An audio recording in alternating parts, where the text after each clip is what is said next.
بسم اللہ الرحمن الرحیم۔ السلام علیکم۔ آج میں آپ کو بتاؤں گی کہ حضرت صالح علیہ السلام کو اس قوم کی طرف نبی بنا کر بھیجے گئے اور ان کی قوم نے ایسا کیا گناہ کیا کہ وہ عذاب الہی کا شکار ہو۔ یہ سب جاننے کے لیے ویڈیو کو سکپ کیے بغیر اینڈ تک ضرور دیکھیے گا۔ سمود بت پرست تھے۔ وہ خدائے واحد کے علاوہ بہت سے معبودان باطن کے پرستار اور شرک میں مبتلا تھے۔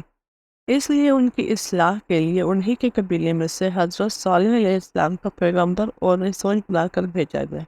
تاکہ وہ ان کو راہ راست پر لائے، ان کو خدا کی نعمتیں یاد دلائے جن سے صبح و شام وہ محفوظ ہوتے ہیں، اور ان کو خدا کی توحید اور یکتائی پر دلائی دے۔ سمود نام ہے ایک شخص کا جو چوتھے پشت میں حضرت نوح علیہ السلام سے ملتا ہے۔ وہ اس شخص کی اولاد قوم عاد کے ہلاک ہونے کے بعد عرب کے ملکوں میں پھیل گئی تھی اور ان ملکوں کی مالک ہو گئی تھی، اور ان کا ملک یعنی اصل وطن شام اور حجاز کے درمیان میں تھا، اور ان کے شہروں میں سے جو شہر شام کے قریب تھا اس کا نام حجر تھا، اور جو شہر حجاز سے ملا ہوا تھا اس کا نام وادی القریٰ تھا، اور ان دونوں کے درمیان 1700 بستیاں یعنی گاؤں، قصبے اور شہر ان کے تصرف میں تھے، اور بستی میں سنگین عمارتیں بنائی تھی اور کھیتی باڑی کرتے تھے اور کنویں اور تالاب کھودتے تھے، لیکن اس زمین میں پانی کم تھا اور پتھر کے سبب کنواں اور تالاب دشواری سے کھودا جاتا تھا، اور اکثر مال ان کا عمارت کے بنانے، باغوں کے لگانے اور پتھر تراش کے مکان بنانے میں اور کنویں اور تالاب پہاڑوں کے اندر کھدوانے میں خرچ ہوتا تھا، یہاں تک کہ بڑے بڑے سنگ تراش کاریگر پہاڑوں پر عمارتیں تراشتے تھے۔ آہستہ سال ہوتے ہوتے پتھروں کی صورتیں عجیب و غریب تراشنے لگے اور ان کو پوجنا شروع کیا۔ بت پرستی ان میں پھیل گئی اور حق تعالیٰ سے بالکل غافل اور بے خبر ہو گئے۔ تب اللہ تعالیٰ نے حضرت صالح علیہ السلام کو، جو شکل و صورت میں سب سے بہتر تھے اور حسب و نسب میں بھی سب سے اعلیٰ اور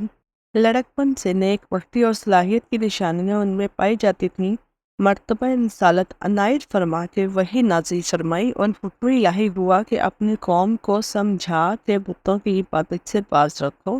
اور منع کرو اور اللہ کی عبادت کی طرف رغبت دلاؤ، اور ان کو سمجھاؤ کہ یہ جو نعمتیں تمہارے پاس ہیں سب اللہ کی طرف سے ہیں، ان نعمتوں کا شکر ادا کرو اور ان نعمتوں کو غیر خدا کی طرف منسوب نہ کرو اور سرکشی اور تکبر کو چھوڑ دو۔ حضرت صالح علیہ السلام نے حکم الہی کے تبلیغ کے کام اور دعوت اسلام اپنی قوم کو کرنا شروع کی، اور قوم نے انکار پر اصرار کیا اور حضرت صالح علیہ السلام سے معجزہ طلب کیا۔ آپ نے فرمایا کہ اگر میں تمہاری خواہش کی وجہ سے تمہیں معجزہ دکھاؤں اور پھر تم نے میرا کہا نہ مانا تو تم سب عذاب الہی میں گرفتار رہو گے۔ ایک دن قوم سمود اپنی کسی محفل میں اکٹھی ہوئی تو ان کے پاس اللہ کے رسول حضرت صالح علیہ السلام آ گئے اور ان کو اللہ کی طرف بلایا اور نصیحت کی اور ڈرایا اور صحیح بات کا حکم فرمایا۔ تو قوم سمود کہنے لگی، اگر تو اس چٹان سے ہمارے لیے اونٹنی نکال دے، اور ساتھ میں ایک قریب چٹان کی طرف اشارہ کیا اور کہا، اور اس کی صفات ایسی ایسی ہو، پھر اس کے عجیب عجیب اور صاف ذکر کیا اور حد درجہ مبالغہ رغبت کیا، اور یہ بھی کہا کہ وہ نکلتے ہی 10 ماہ کی گابھر بیانے کے قریب ہو اور اتنی لمبی ہو، اور اس کی صفت و کیفیت ایسی ایسی ہو، الغرض بڑی شرطیں لگائی۔ تو پھر حضرت صالح علیہ السلام نے ان سے فرمایا، اگر میں تمہارے سوال کو پورا کر دوں انہی صفات کے ساتھ جو تم نے کہیں تو کیا پھر تم اس بات پر ایمان لے آؤ گے جو میں لے کر آیا ہوں، اور جس کے ساتھ مجھے بھیجا گیا ہے اس کی تصدیق کر لو گی؟ تو قوم سمود نے کہا، ہاں۔ پھر حضرت صالح علیہ السلام نے اس بات پر ان سے عہد و پیمان لیے، پھر جائے نماز پر کھڑے ہو کر جتنی مقدر میں ٹھیکری نماز پڑھی، پھر اپنے پروردگار سے دعا کی کہ ان کا مطلوبہ سوال پورا ہو۔ تو اللہ نے چٹان کو فرمایا کہ وہ پھٹ جائے، اور اس سے 10 ماہ کی گابھر اونٹنی طویل القامت انہی صفات کے ساتھ نکلے جو انہوں نے مانگی تھی۔ اور اللہ کی شان تو یہ ہے کہ جب وہ کسی چیز کو کن یعنی ہو جا کہہ دے تو فرمانے سے پہلے وہ وجود میں آ جاتی ہے۔ تو اسی طرح اونٹنی فوراً نکل آئی۔ پھر جب انہوں نے اس کو اسی طرح انہی صفات کے ساتھ موجود دیکھا تو ایک عظیم الشان معاملہ پایا۔